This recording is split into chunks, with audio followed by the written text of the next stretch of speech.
মেৰামত চলি আছে। এইটো মোৰ সমষ্টিৰ নহয় আৰু একচুৱেলি মই বিটিআৰ কাৰ্যবাহী সদস্য, মোৰ বিভাগটো স্বাস্থ্য বিভাগ। কিন্তু কি হৈছে এনেকুৱা চিটুৱেশ্যনটো যে সমষ্টিটো পৰিছে কচুগাঁও, বাট কচুগাঁও সমষ্টিৰ ৰাস্তা, কিন্তু দোকানদাৰ যিবিলাক ব্যক্তিসকল আছে, দোকানী ব্যক্তিসকল আকৌ মোৰ সমষ্টিৰ। তো সেইকাৰণে মই দোকানী ব্যক্তিসকলৰ প্ৰতি সন্মান জনাই মই এই ৰাস্তাটোৰ মেৰামত আৰম্ভ কৰিছোঁ। আজি চেণ্ড গ্ৰেভেলিং, হেভি চেণ্ড গ্ৰেভেলিং চলি আছে আৰু উইথিন 2 and 3 months এইটো ৰাস্তা কনক্ৰিট ঢালাই হৈ যাব। আৰু এতিয়া কাম কৰাৰ সময়, এতিয়া ৰাজনীতি কৰাৰ সময় নহয়। তো ইলেকশ্যন বহুত দেৰি আছে আৰু আমি যিটো চৰকাৰত আছোঁ, চৰকাৰ চলাই আছোঁ, সেইকাৰণে আমি নিৰ্বাচনীভাৱে এতিয়াও আমি কুচকাৱাজ আৰম্ভ কৰা নাই। জাষ্ট খালি আমি সাংগঠনিক ভেটিটো আমি শক্তিশালী কৰি আছোঁ। অহা দিনৰ নিৰ্বাচনৰ কাৰণে আমি প্ৰস্তুতি লৈ আছোঁ যে how we can participate in proper and organic way. তো সেইকাৰণে মই সকলোকে অনুৰোধ জনাম যে স্ৰোত যোনফালে গৈ আছে, এই স্ৰোতৰ ফালে মানুহে সাঁতুৰি মাৰাটো ঠিক। স্ৰোতৰ উল্টা ফালে সাঁতুৰি মাৰিলে কোনো কেতিয়াও আগবাঢ়িব নোৱাৰে।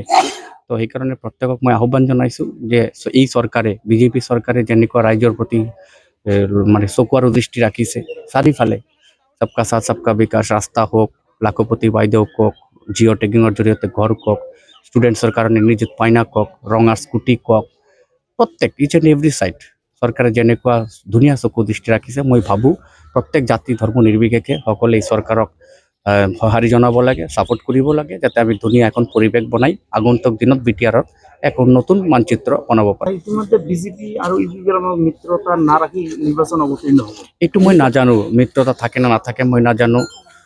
বেংগলীত এটা ডাইলগ আছে, বাবা নিজের চরকায় তেল দেও। তো মই মোৰ নিজৰ চৰকাৰটো তেল দি আছোঁ, কি হয় হৈ থাকক এইফালে।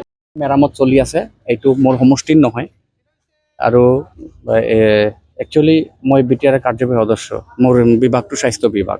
কিন্তু কি হৈছে এনেকুৱা চিটুৱেশ্যনটো যে সমষ্টিটো পৰিছে কচুগাঁও, বাট কচুগাঁও সমষ্টিৰ ৰাস্তা, কিন্তু দোকানদাৰ যিবিলাক ব্যক্তিসকল আছে, দোকানী ব্যক্তিসকল আকৌ মোৰ সমষ্টিৰ।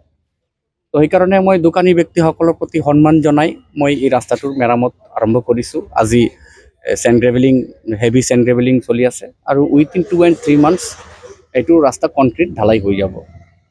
আৰু এতিয়া কাম কৰাৰ সময়, এতিয়া ৰাজনীতি কৰাৰ সময় নহয়।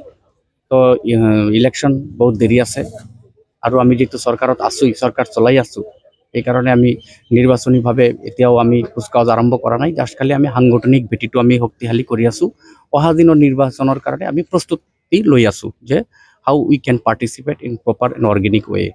তো সেইকাৰণে মই সকলোকে অনুৰোধ জনাম যে স্ৰোত যোনফালে গৈ আছে, এই স্ৰোতৰ ফালে মানুহে সাঁতুৰি মাৰাটো ঠিক।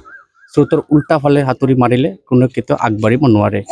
তো সেইকাৰণে প্ৰত্যেকক মই আহ্বান জনাইছোঁ যে এই চৰকাৰে, বিজেপি চৰকাৰে যেনেকুৱা ৰাইজৰ প্ৰতি মানে চকু আৰু দৃষ্টি ৰাখিছে, চাৰিওফালে সবকা সাথ সবকা বিকাশ, ৰাস্তা হওক, লাখপতি বাইদেউ কওক, জিঅ' টেগিঙৰ জৰিয়তে ঘৰ কওক, ষ্টুডেণ্টছৰ কাৰণে নিযুত মাইনা কওক, ৰঙা স্কুটি কওক, প্ৰত্যেক ইচ এণ্ড এভৰি ছাইড চৰকাৰে যেনেকুৱা ধুনীয়া চকু দৃষ্টি ৰাখিছে, মই ভাবোঁ প্ৰত্যেক জাতি ধৰ্ম নিৰ্বিশেষে সকলোৱে এই চৰকাৰক সঁহাৰি জনাব লাগে, ছাপোৰ্ট কৰিব লাগে, যাতে আমি ধুনীয়া এখন পৰিৱেশ বনাই আগন্তুক দিনত বিটিআৰৰ এক নতুন মানচিত্ৰ বনাব পাৰোঁ। ইতিমধ্যে বিজেপি আৰু ইউপিপিৰ মিত্ৰতা নাৰাখি নিৰ্বাচন অৱতীৰ্ণ হ'ব। এইটো মই নাজানো, মিত্ৰতা থাকে না নাথাকে মই নাজানো।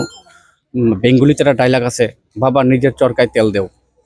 তো মই মোৰ নিজৰ চৰকাৰটো তেল দি আছোঁ, কি হয় হৈ থাকক এইফালে। যিকোনো খবৰৰ বাবে যোগাযোগ কৰক 7099017330 লগতে 7099017110 নম্বৰত।